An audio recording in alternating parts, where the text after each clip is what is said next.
Hello everybody, and welcome to, I guess, more impressions and stuff, because I did this for Batman v Superman, so I thought, why not do it for Civil War 2? And, just to say, I am not a hardcore, comic book expert by any means, so this is gonna be more casual. I'm not even, a movie expert by any means, so yeah. This is just the impressions and stuff I got, because, oh my god, I love this movie so much. Just for the quick version. Anyways, let's go into the movie itself, because the movie is, I won't say the movie is perfect, but it is one of the best Marvel movies. Captain America Civil War is probably in my top 5 favorite Marvel movies right now. And yeah, so let's just go into the movie, and let's start from the beginning. I'm going to try to keep this beginning part without spoilers, but they're probably going to devolve into spoilers very fast, so if you haven't seen the movie yet, go watch it. And I should also mention, first thing first, I'm doing this a week later just because it's given time to just, I don't know, to just set in my mind for a while, and it's also had time to tie into Agents of S.H.I.E.L.D. and whatnot, but more about that later. Anyways, into the movie. The beginning of the movie is, I will say, pretty cool. Movies that start with action scenes are great. And it's action scenes showing off the heroes and their strength, and especially, their closeness as a unit together. And all the heroes in the beginning are all on Cap's side later on, which is actually a pretty cool thing that I noticed. I don't know, it shows that they're really loyal to Cap, I guess, which is actually something that's kind of cool to see before everything goes straight to hell. It does sort of the opposite of, I don't know, of what you would expect. It shows everyone together for a bit, and that's just really nice to have. I will say the start of the movie, at least it felt to me, it felt like it started pretty slow, but with every scene it started to build up faster and faster and faster, and you start getting more excited as everyone just came together, and from the airport scene to the end, it is just a full sprint. You are invested. You will love everything you see. Is just I realized that as soon as everyone was at the airport and they all started fighting each other, there was a smile on my face from that scene until pretty close to the end of the movie, where there's some more emotional moments, and that was just amazing. I am a bit disappointed in Crossbones as a villain at the beginning, though. Just from the media and stuff surrounding it, it sort of made it sound like Crossbones was gonna be more of a threat, and I was kind of hoping he'd do a little bit more. I at least wish he did not die in the beginning, because I know it's a comic book movie and all, but still, at least with the MCU, they've been a bit final when they kill off their villains. Which, I mean, I get the decision and all, but it is sort of disappointing when, a big villain like that just sort of dies in the first, 10-20 minutes. I do like the amount of time he spent in there, though. He didn't overstay his welcome by any means, and he was there to do what he was meant to do. Which actually brings me to another point. Every single character in this movie was there for just exactly as long as they needed to be. They were all very useful, and plot-wise, they all did what they needed to do. Every single character had some sort of, payoff in this movie, which is good, because we're not going to be seeing a lot of these characters for a very long time. I think the only characters we're probably going to be seeing again within the next 5 years are Spider-Man and Black Panther. So, from a narrative standpoint, they needed to have most of these characters have some sort of payoff, especially with like their own movie. Oh no, wait, we're gonna see Ant-Man and the Wasp. Yeah, that movie's coming out too. But yeah, most of these characters, they do have like at least from like their own movies and within this movie themselves, they may have like a small arc and it does pay off for them, which is very, very good. The fight scenes too are completely incredible. Like, everyone I know has been mentioning the airport scene, and that is literally the best part of the movie. And when they say airport scene, they're probably talking about when like all the Avengers fight each other. I am talking about from when they all meet up at the airport to when it ends. That has to be at least 20 or 30 minutes of the movie, and it is the best part of the movie. It pretty much is what you go in to see, but unlike a certain other movie, cough, Batman v Superman, cough, it is so much better because you know why everyone's fighting. You know why they all feel strongly about why they're fighting. And you know that even though they're fighting, they're also heroes and they're also friends. Like, there's a line between Hawkeye and Black Widow that is just... It is hilarious. In fact, half of the lines at the airport scene are hilarious. And that is so much... It brings a sense of fun to the movie. That, like, it's just fun. And I don't know how else to explain it. It's funny, it's fun, it's a bit silly, but it's also serious at the same time. Like, this movie juggled a serious plot with funny very well. And it just makes everything so much better. Like, you want to see almost everyone in this movie win, which you know can't happen. And, speaking of that, I'm really just going from randomness to randomness, but yeah, whatever. Each side has a good point. Iron Man's side and Cap's side. Unlike the comics, which I do know a little bit about, Iron Man was a complete douchebag in the comics who just did things. He was horrible in comics. In this movie, he is awesome. Like, you can see why he's doing things, but a lot of time you want to be like, Iron Man, you're a dick, but you're an understandable dick, and we can't hate you for that. And Iron Man just is really, really good. And everyone who follows him is doing it because they just think it's the logical thing to do. They all want to register because they know they're a bit of a danger, and they feel like it's better than being criminals, which are pretty good reasons. Cap's side is more of just fighting to do freedom things. Like, they want to fight for the reason they want to fight so they can do good, and they fight because they're loyal to Cap.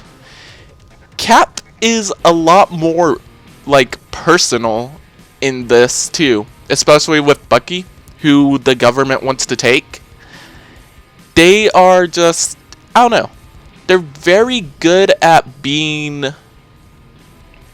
I don't even know how to explain it. I'm failing so much. Just Cap's side is very personal, and you do want to see Cap win, probably just a little bit more, just because it's his movie and we do spend some more time with him. But at the same time, you can see why Iron Man is hunting him down. And for people who are Team Iron Man, you will not be disappointed in Iron Man's choices or anything. Iron Man, by the end of the movie, you still have valid reason to choose Iron Man as your side. Let's see. I am disappointed in a few of the character choices, though. Like, you understand why everyone's doing what they did, but I kind of wish they were a little bit different and more complex. It's not that they're bad or anything. They're honestly really good, and everyone has a reason for doing everything. It's just I just wish there was a little bit more shades of gray to this, even though it's a movie full of gray. but I wish there was a little bit more. I am one of the people who do wish Spider-Man sort of switch sides in the middle, but I am kind of glad that, like, Black Widow did, and closer to the end of the movie, so did Black Panther. Both of those, I think, were very good choices that made their characters so much more likable. Even though their characters were likable to begin with, but still, like, it made it from 90 to 100% likability. I do wish that, like, I'm not sure. I wish there was just a little bit more conversation between all the heroes about what they're really doing. Although, I get why there wasn't much, especially because everyone is fighting for, like, they're fighting, but they're all still friends. Which is something that's actually really hard to put, especially in a movie like this. It's so hard to put, like, not just straight up evil guy fight him, or just straight up good guy root for him. Speaking of villains, Baron Zemo. He is totally not the comics Baron Zemo, but he is still, I think, a very good villain. Like, his reasons for... His plan is basically to turn the Avengers against each other, which is something that is really... It's a smart move, especially when he himself knows that he can't defeat them by himself. So he turns them against each other. Although a lot of his plans does rely on outside sources that he possibly couldn't have known, but whatever. I suspension of disbelief. His plan and his character, they are good. I don't think they're a lot like comics Baron Zemo, but I think they're a good basis to, like, start comics Baron Zemo, which makes it more of like an origin story for him. He does survive through the end of the movie, despite having a death wish almost. So we could see more of him in the future, which would actually be kind of cool, since he does start the Masters of Evil in the comics, which are basically the evil Avengers. But yeah. Black Panther in this movie is also one of the greatest characters in this movie. And that's a good thing, especially since his solo movie is coming up. He is just like...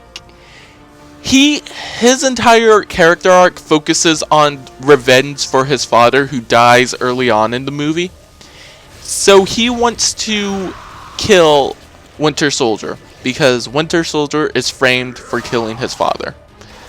And that, the whole vengeance thing, like, when you think Black Panther, you usually think of a smart, reasonable, fair person, but it just shows that, like, Black Panther is human too, and his act for revenge is, it's sort of a noble one, but you also know that it's something that he can't have, which makes his whole character arc kind of, it makes it really odd.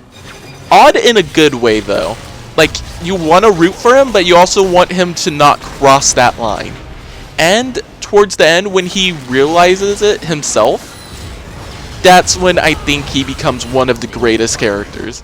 Because he realizes that revenge isn't everything, and he does save, and he might not forgive, but he does save the real murderer of his of his father, which is Baron Zemo.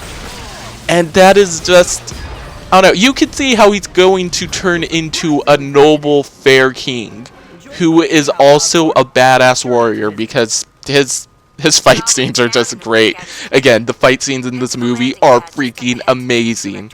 Everything from airport scene to the end, it's just great. And this movie is probably going to affect the rest of the Marvel Universe for a while. I'm not sure how much, since I'm almost certain the Netflix shows aren't going to be affected by much, but they might. And I'm not exactly sure how much something like Doctor Strange is going to be affected by Civil War. Like, I don't know, that's an entire thing that's built on magic, and Civil War is more politics, so who knows. But it does affect Agents of S.H.I.E.L.D. Agents of S.H.I.E.L.D. this season has been doing a whole Inhuman thing, which is perfect for superpower registration, or the Sokovia Accords, because it's been building up to having a world full of Inhumans. And at least the episode this last week, I'm not going to throw any major spoilers for that, but it ties in very well with Agents of S.H.I.E.L.D.'s plot at the time, and with the plot of the movie, and talking a bit more about the Sokovia Accords and what they mean for the larger Marvel universe. Or at least, like, people on Agents of S.H.I.E.L.D., which is pretty much one of the larger bits of the Marvel universe at this point. It'd be nice to see them tie in a bit more, and they might in the coming weeks, I don't know.